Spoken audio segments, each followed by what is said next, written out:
창세기 35장 1절부터 15절까지 말씀을 함께 읽겠습니다. 창세기 35장 1절에서 15절까지 합독합니다. 시작. 하나님이 야곱에게 이르시되 일어나 베델로 올라가서 거기 거하며 내가 내 형 에서의 낯을 피하여 도망하던 때에 내게 나타났던 하나님께 거기서 단을 쌓으라 하신지라. 야곱이 이에 자기 집사람과 자기와 함께한 모든 자에게 이르되 너희 중에 이방 신상을 버리고 자신을 정결케 하고 의복을 바꾸라. 우리가 일어나 베델로 올라가자. 나의 환난 날에 내게 응답하시며 나의 가는 길에서 나와 함께 하신 하나님께 내가 거기서 단을 쌓으려 하노라 하매 그들이 자기 손에 있는 이 모든 이방 신상과 자기 귀에 있는 고리를 야곱에게 주는지라. 야곱이 그것들을 세겜 근처 상수리 나무 아래 묻고 그들이 발행하였으나 하나님이 그 사면 고울들로 크게 두려워하게 하신 고로 야곱의 아들들을 추격하는 자가 없었더라. 야곱과 그와 함께한 모든 사람이 가나안 땅 루스 곧 베델에 이르고 그가 거기서 단을 쌓고 그곳을 엘 베델이라 불렀으니 이는 그 형의 낯을 피할 때에 하나님이 그에게 거기서 나타나셨음이더라. 리브가의 유보 드보라가 죽음에 그를 베델 아래 상수리 나무 밑에 장사하고 그 나무 이름을 알론 바굿이라 불렀더라. 야곱이 밧단 아람에서 돌아오매 하나님이 다시 야곱에게 나타나사 그에게 복을 주시고 그에게 이르시되 내 이름이 야곱이다마는 내 이름을 다시는 야곱이라 부르지 않겠고 이스라엘이 내 이름이 되리라 하시고 그가 그의 이름을 이스라엘이라 부르시고 그에게 이르시되 나는 전능한 하나님이니라. 생육하고 번성하라.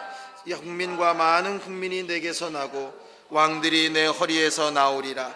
내가 아브라함과 이삭에게 준 땅을 내게 주고 내가 내 후손에게도 그 땅을 주리라 하시고 하나님이 그와 함께 하시던 곳에서 그를 떠나 올라가시는지라. 야곱이 하나님의 자기와 말씀하시던 곳에 기둥 곧 돌기둥을 세우고 그 위에 전제물을 붓고 또 그 위에 기름을 붓고 하나님이 자기와 말씀하시던 곳의 이름을 베델이라 불렀더라. 아멘. 하나님은 생명의 근원이시다. 세 번 하죠. 시작. 하나님은 생명의 근원이시다.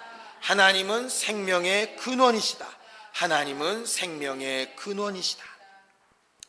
우리 하나님은 우리 생명의 근원이 되시는 하나님이십니다. 근원이라고 하는 말 자체가 원뿔이라 하는 뜻 아니겠습니까? 원뿔이. 근원이라는 말을 이렇게 단어를 사전을 찾아보면 물, 이렇게 시내나 강에 가장 근원이 되는 그 물줄기의 끝, 처음 시작 이렇게 되어져 있고 또 어떤 일이나 사건의 가장 주된 원인 이렇게 되어져 있습니다. 그러니까 하나님이 생명의 근원이시다 하는 그 말은 하나님이 모든 생명을 나타나게 하신 분이란 얘기고 또 그 생명이 시작된 원인이 하나님께로 있다 하는 것이겠죠. 성경은 생명뿐만 아니라 거의 모든 것의 근원이 되는 것에 대한 이야기들을 말을 합니다. 창세기에는 하나님께서 그 생명을 어디서 어떻게 어떤 모양으로 무슨 이유로 만들기 시작하셨는지에 대해서 쭉 기록하고 있고요. 죄가 어떻게 세상에서 시작됐고 그 죄의 근원이 어디서부터 출발했는가 하는 것을 가르쳐 말하고 있는 것이 바로 성경입니다. 그리고 하나님께서 왜 그 죄를 심판하실 수밖에 없는지 또 하나님은 도대체 무슨 생각과 무슨 뜻으로 이 모든 일들을 시작하셨는지 하는 그 아주 그 근원에 대한 문제를 다루고 있는 것이 성경입니다. 그래서 우리가 성경을 보면서 제일 먼저 잘 알아야 될 것이 뭐냐 하면 이 바로 생명이든 사망이든 저주든 복이든 그 근원에 관련된 문제예요.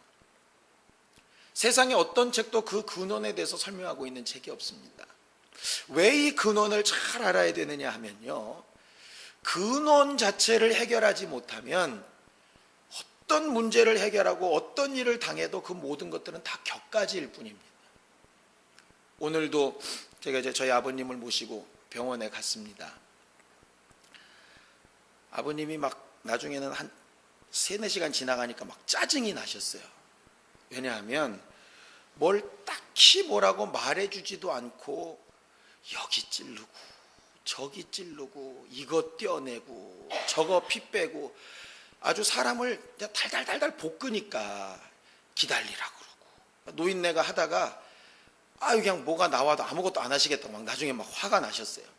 근데 왜 그렇게 우리가 병원에 가면 사람을 이렇게 진을 뺄까? 그냥 아프면 그냥 주사 한 대 딱 놔주면 좋겠고, 그냥 아프면 약 한 번 팍 주면 좋겠는데, 의사들은 계속 뭘 따지고 듭니다. 피 한 번 더 뽑자 그러고 또 뽑자 그러고, 지난번에 입원하셨을 때는 계속 금식시키면서 피만 뽑아가니까 말라 죽겠다고 그러시더라고요.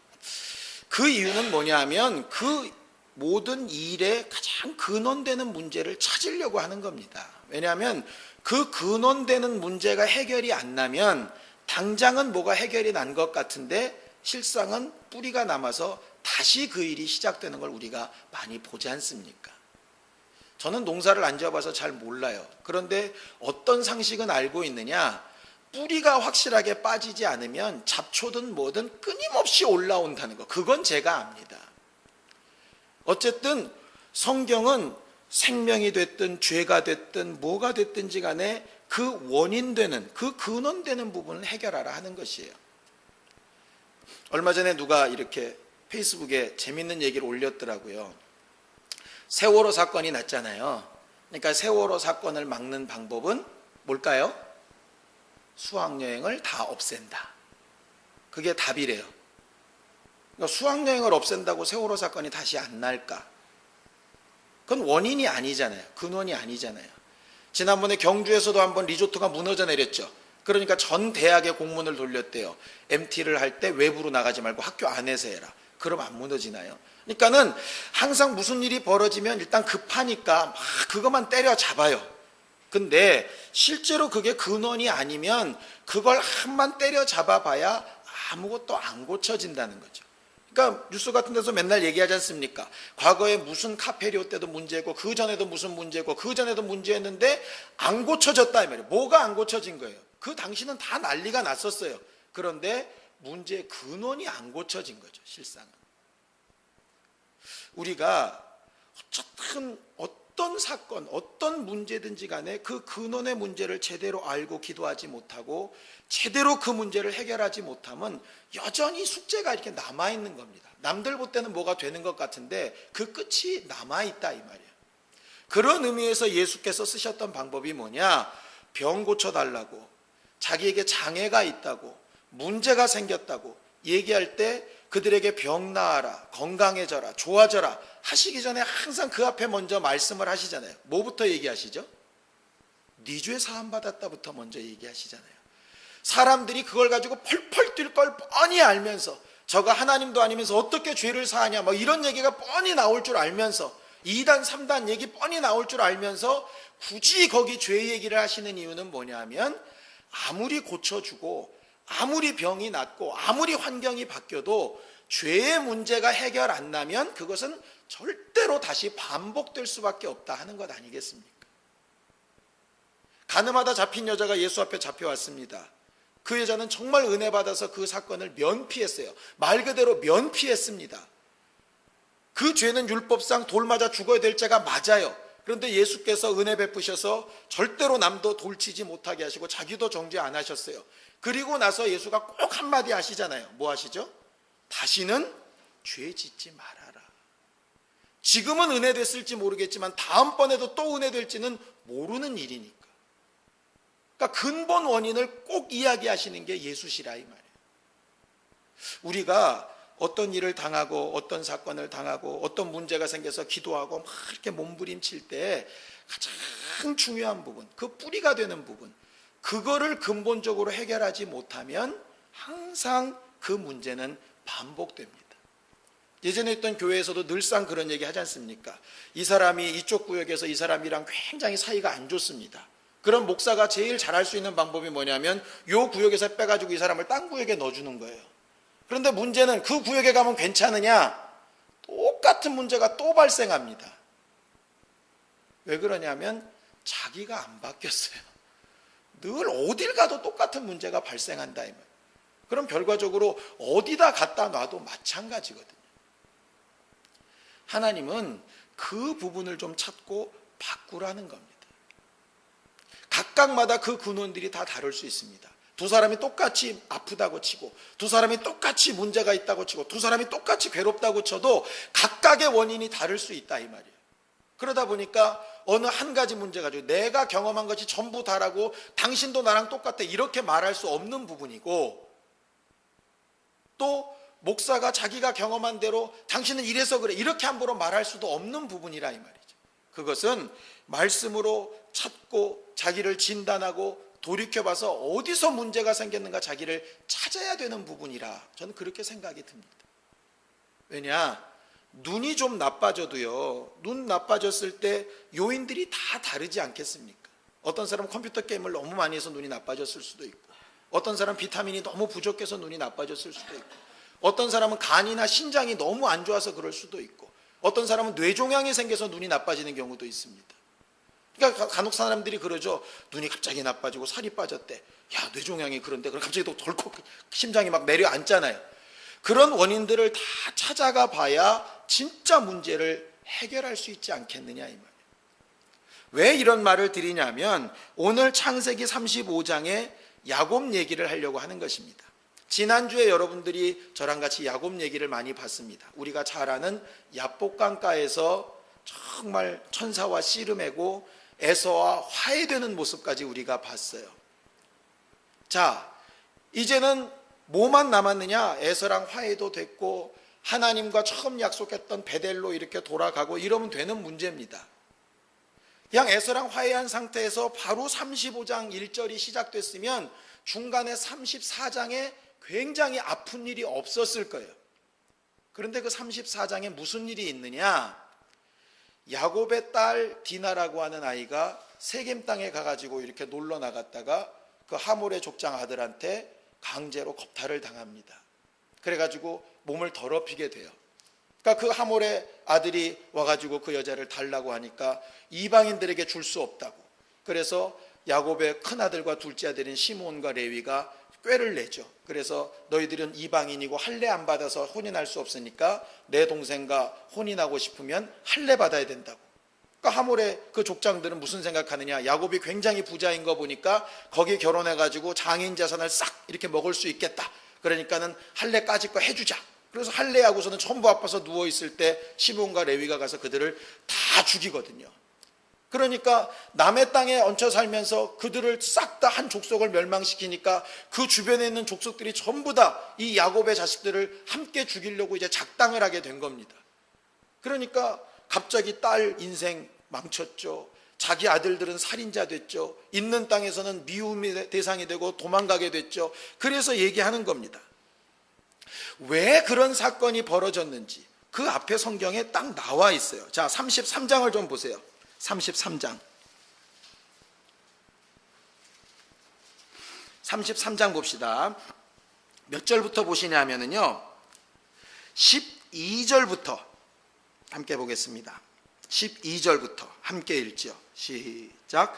에서가 가로되 우리가 떠나가자. 내가 너의 앞잡이가 되리라 그랬어요. 이게 무슨 얘기냐면 야곱하고 에서하고 이렇게 서로 부둥켜 안고 화해를 했지 않습니까? 그러니까 에서가 야, 네가 나한테 주기로 한 그런 재물 다 필요 없다. 나도 부자다. 괜찮으니까 내가 앞장설 테니까 자기 아버지한테로 돌아가자. 이렇게 얘기한 거였어요. 그러면 하나님이 에서랑 화해시켜준 걸로 믿고 하나님께서 너는 나도 이기고 사람도 이겼다는 이스라엘이라는 이름을 준 걸 믿고 믿음으로 이렇게 잘 따라갔으면 참 좋았을 텐데 그때 또 이제 핑계를 대는 것이 13절입니다. 함께 읽죠. 시작. 야곱이 그에게 이르되 내 주도 아시거니와 자식들은 유약하고 내게 있는 양떼와 소새끼를 데렸은즉 하루만 과히 몰면 모든 떼가 죽으리니 청컨대 내 주는 종보다 앞서가소서. 나는 앞에 가는 짐승과 자식의 행보대로 천천히 인도하여 세일로 가서 내 주께 나아가리이다 그랬어요. 형이 앞장서고 내가 바짝 따라가면 내가 갖고 있는 이 가축들의 새끼 뵌 것들이 죽을지 모르니까 천천히 쉬어면서 갈 테니까 형님 먼저 가라고. 아직도 그 형에 대한 두려움이 있는 거죠. 하나님이 약속하신 것도 있고 믿음도 있고 뭔가 한 것도 같은데도 여전히 또 옛습관으로 돌아가는 거예요. 그러니까 에서는 그런 속도 모르고 또 더 친절을 베풉니다. 자, 15절 시작. 에서가 가로되 내가 내 종자 수인을 내게 머물리라. 야곱이 가로되 어찌하여 그리하리이까. 나로 내 주께 은혜를 얻게 하소서. 그래. 그러면은 내가 너를 도울 사람들이라도 남겨줄게. 그것도 싫다는 거예요. 그러니까 무조건 가라는 거죠. 그리고 나서 천천히 가겠다고 약속을 합니다. 에서와의 약속뿐 아니라 하나님과 약속한 것이 베델이기 때문에 말 그대로 베델까지 가야 되는 것이 야곱의 일이에요. 그렇죠? 하나님께서 처음에 라반의 집에서 베델로 가라 하셨으니까. 그런데 그 다음 행태를 보면 기가 막힙니다. 자, 16절 17절을 보세요. 시작.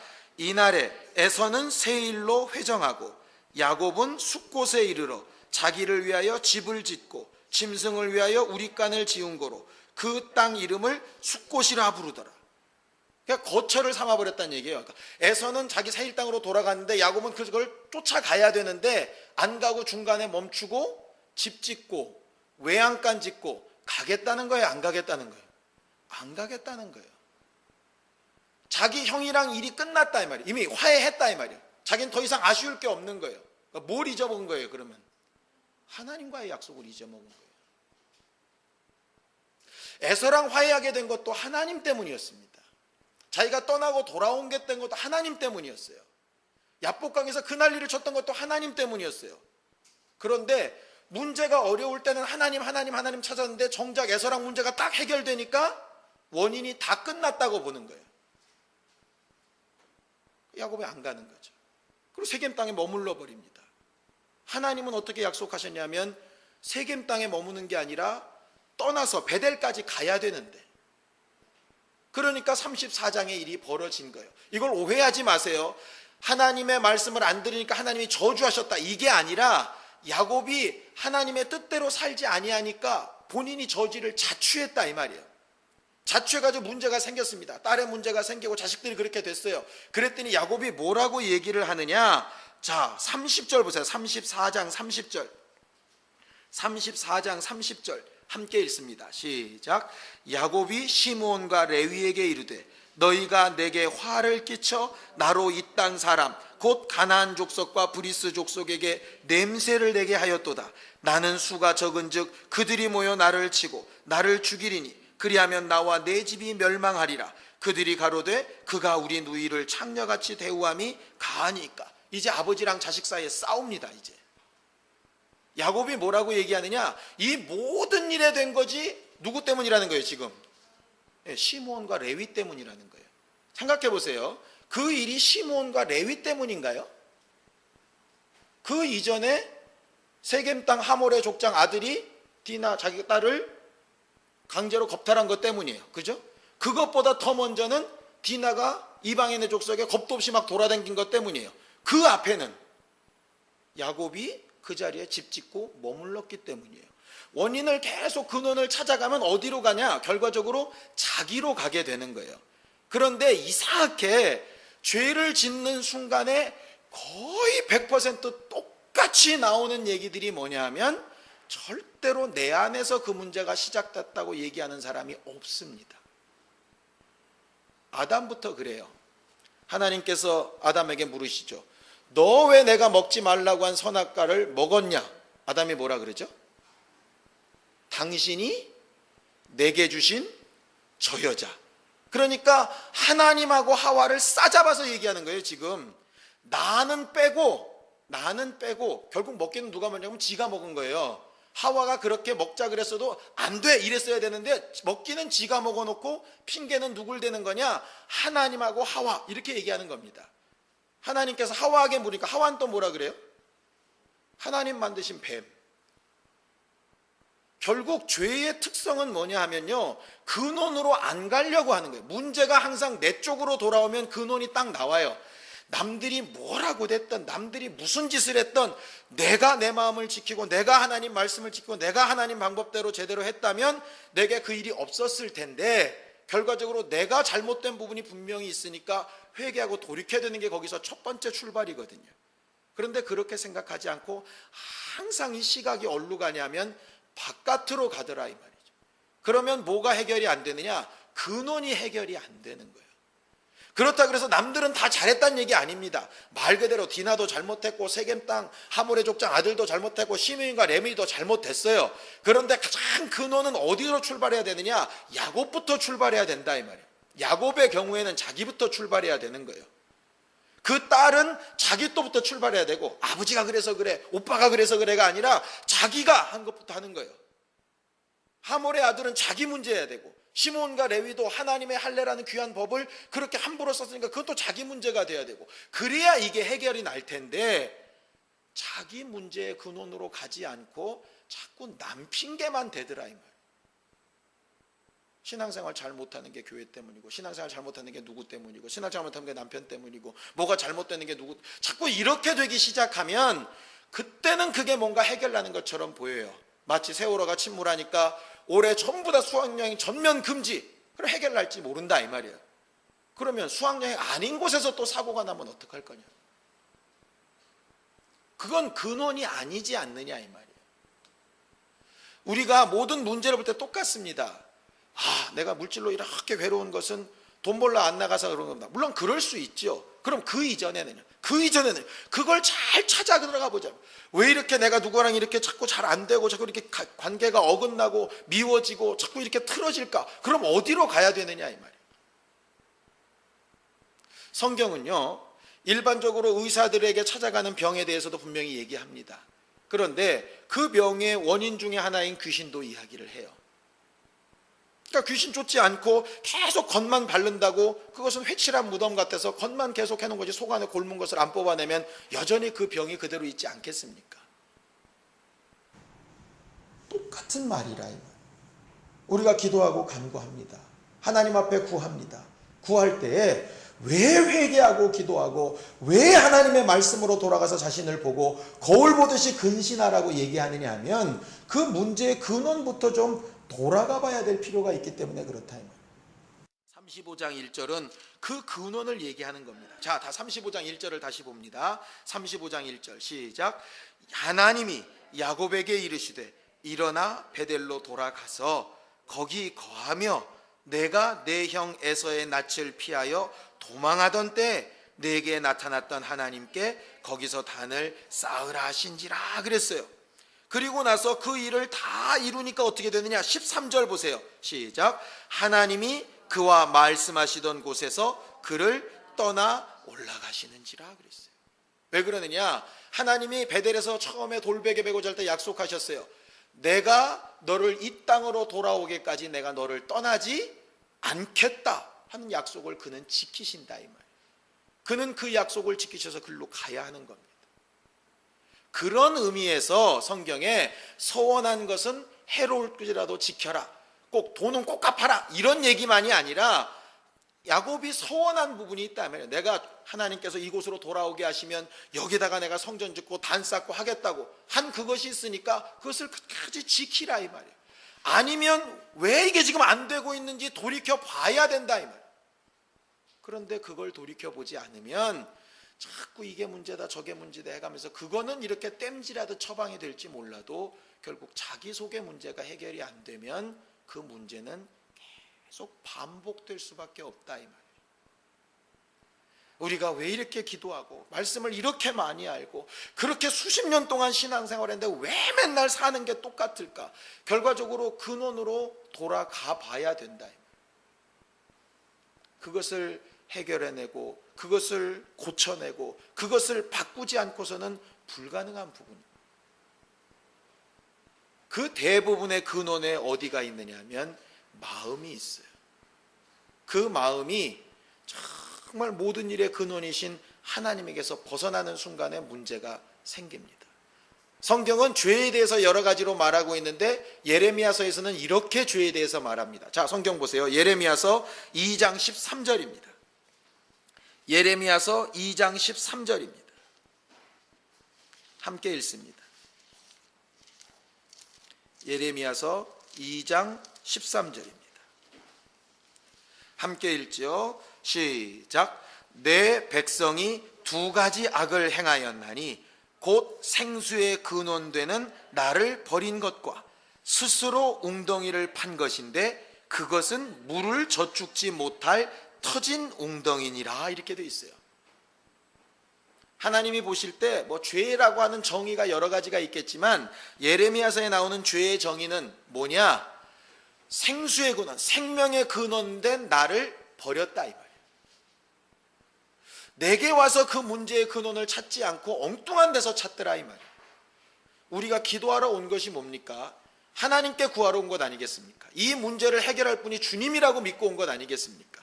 야복강가에서 천사 가지고 막 씨름했던 이유가 하나님이 돕지 않으면 안 된 줄 알고 믿었던 거 아니겠습니까? 그러니까 그런 면에서 우리는 죄 짓지 않은 사람이에요. 기도하러 왔으니까. 문제는 뭐냐? 죄 짓지 않고 그렇게 기도했으면 그 다음에 야곱의 행동이 기도한 대로 하나님이 움직이시는 방향대로 함께 움직였어야 되는데 기도는 그렇게 잘하고 응답도 잘 받았다고 해놓고 정작 행동은 어디로 가느냐? 지가 만든 터진 웅덩이로 다시 간다. 우리 그런 경우 되게 많지 않나요? 열심히 기도하고 응답받았다고 합니다. 근데 그대로 그렇게 살려가니까 너무 힘드니까 또 자기 방법대로 돌아가잖아요. 그래 놓고 나서 왜 안 되냐? 왜 힘드냐? 어디서 어긋났는지 보면 딱 나오죠, 답이. 우리가 오늘 저녁에 기도하고 바꿔야 될 근원이 뭐냐면 나는 정말 생수의 근원이 되고 응답이 근원이 되고 문제 해결의 근원이 되고 내 생명의 근원이 되시는 그분 앞에서 내가 떠나 있지 아니한가? 첫 번째입니다. 두 번째, 그분 앞에 있는 것 같긴 한데 여전히 터진 웅덩이 같이 내가 만들어 놓은 것, 내 방법, 내 생각, 내 판단, 내 기준, 나는 이게 좋아 이러고 있는 것으로 여전히 머물러서 응답은 응답이고 하는 건 이거고 이렇게 혹시 이렇게 딴주머니 차도 두 개씩 되어져 있지 않느냐 이 말. 그러면 성경은 두 마음을 품으면 응답받을 줄로 기대도 하지 말라 하신 말씀대로 당연히 응답은 안 오겠지요. 문제의 근원이 거기 있으니까 말이에요.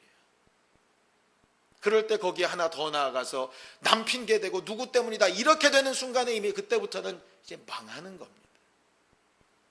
정말 이전에게 우리가 하나님 앞에 기도할 때 혹여라도 어떤 문제라도 어떤 상황이라도 누구 때문에 어떤 상황 때문에 어떤 형편 때문에 그렇게 때문에를 얘기하고 있다면 그거 좀 잠깐 접고 본래 근원된 문제가 내가 하나님을 떠났고 하나님 말씀에서 떠났고 내 방법대로 행했던 부분에서 어긋났던 것을 인정하고 그것을 하나님 앞에 고백하고 그 길로 돌아가기를 사모하는 회개부터 성공한 다음에 그 다음에 하나님의 인도하심 받아 발걸음도 행동도 결정도 선택도 그렇게 인도받아 가는 것이 문제의 근원을 해결할 수 있는 믿음의 사람이라 이 말. 예수께서 그 일을 이루시기 위해서 다른 것이 아니라 아버지의 명령대로 십자가에 죽고 물과 피를 다 쏟고 참을 동안이나 무덤 속에 계시다가 그가 부활하시는 그 방법 위에 다른 방법이 없어서 그 근원을 해결하신 것이 바로 예수시라 이 말. 우리는 그 예수를 믿고 이 시간도 기도하러 나온 사람들입니다.